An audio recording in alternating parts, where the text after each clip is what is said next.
chers amis, à cause d'un petit problème de batterie, j'ai dû faire la partie 2 hors partie 1. Je tiens également à préciser que j'ai un nouveau caméraman, un rebut de l'enfer, qui malheureusement est en même temps mon meilleur pote. Vous voyez bien qu'on n'a pas tous du pot. Allez, fais coucou à la caméra, le caméraman.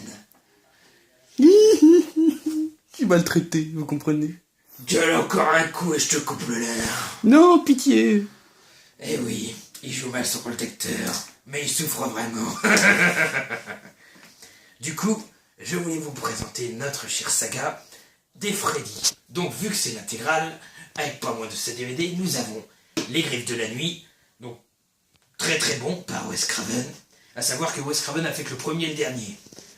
Il a dû faire quelques pauses, une pause de 5 épisodes.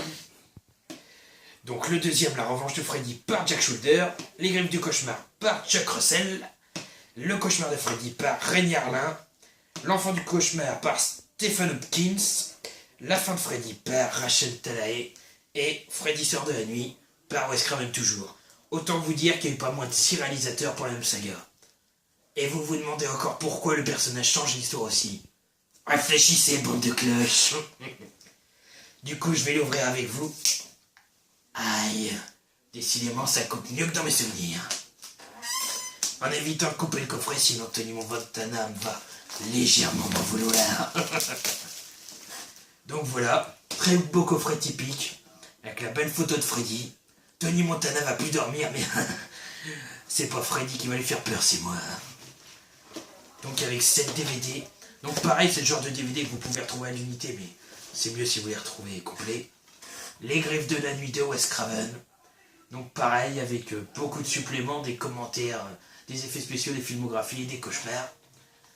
Donc voilà, avec les photos derrière. Donc couverture sympathique.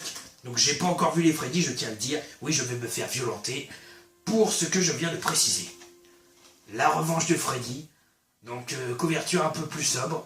Donc pareil, entouré de rouge, c'est dommage que les couvertures ne prennent pas tout le long. Donc pareil, avec une belle photo de Freddy à l'arrière. Donc c'est Metropolitan qui nous font ces éditions Prestige, donc on fait des éditions de énormément de films. Les Griffes du Cauchemar. Donc pareil, une couverture plutôt sympathique celui-là. Donc je sais qu'il y a des effets spéciaux, comme vous voyez peut-être Freddy qui ressort de la télé et qui nous fait cauchemarder tout le reste du monde. Donc pareil. Ensuite, le Cauchemar de Freddy.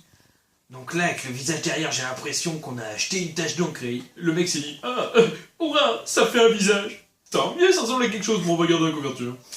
C'est un peu ça l'idée. Donc pareil, avec les mêmes suppléments et avec des petites photos derrière. Donc les Freddy, c'est bien sympathique. Je peux pas vous dire lequel est le meilleur, n'en ayant pas vu un seul.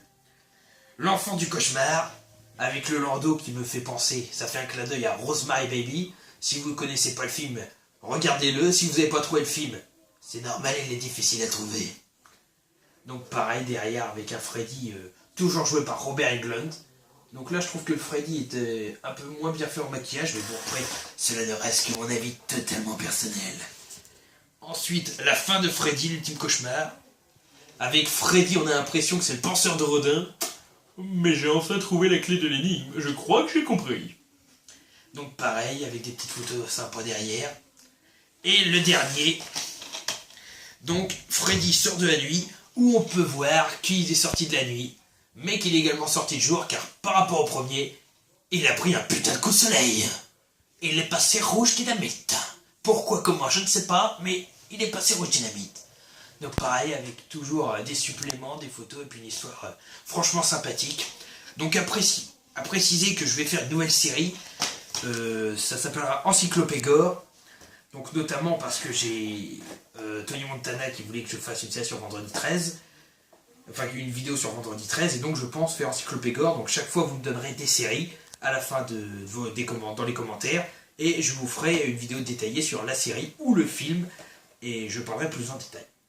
Et j'ai reçu un dernier cadeau de Tony Montana, à savoir Hannibal Lecter, le vrai, le cannibale, le grand, le puissant. Donc pareil, avec derrière la photo d'Hannibal avec le célèbre papillon, donc le tiret du plus grand film qu'il a fait de la saga pour moi, à savoir Le Silence des Agneaux. Donc on va voir ce que vaut la petite pop. L'avantage, il n'y a pas de scotch, je vais pas me faire chier à l'ouvrir. Je vais éviter de me couper encore un doigt. Ou je vais me couper avec le plastique tellement je suis con, ça pourrait arriver. Ah voilà. Donc voilà, boîte normale. Et nous avons notre petit Hannibal Lecter chéri, qui bizarrement ne sourit toujours pas. Hein mon pauvre petit bonhomme. Mais c'est qui mordrait le cannibale là. Donc voilà, donc c'est une scène cultissime du film où vous voyez Hannibal Lecter alias Anthony Hopkins, donc avec, j'allais dire la muselière, c'est pour un chien, avec le masque pour éviter de mordre. Donc, à savoir que ce masque est souvent représenté pour divers prisonniers, alors que normalement il ne touche que les prisonniers qui sont susceptibles de faire du cannibalisme. Donc il y a beaucoup de films qui mettent à des prisonniers qui sont juste des tueurs à la main, et donc c'est une très grosse idiotie et un gros raté. Donc avec la camisole de force, le pantalon orange, forcément orange, c'est le signe des prisonniers aux États-Unis, et sur sa petite chariote, enfin sur son diable, on va dire, le diable sur un diable, aura une situation fort ironique. Donc voilà, très belle figurine. Donc la troisième pop que j'ai, que je te remercie Tony Montana pour tous tes cadeaux, et franchement t'es un frère pour moi. Tu seras toujours là. Et en enfer, je pourrais te remercier en te fouettant comme le Clarbin. il te montrera ce que c'est le boulot. C'est souffrir H24. C'est très reposant. Surtout en été. T'as la belle chaleur du soleil qui vient te roussir les chairs. Un beau teint rouge foncé marron. C'est pommelle. Donc du coup, voilà la fin de la vidéo. Enfin, je vous dis à plus avec Anthony Hopkins et souvenez-vous, faites ce que je dis, c'est-à-dire mangez des fruits et des légumes et non pas de la chair humaine comme ce que je fais. A plus la chaîne de Mr. Gold, l'associé diable.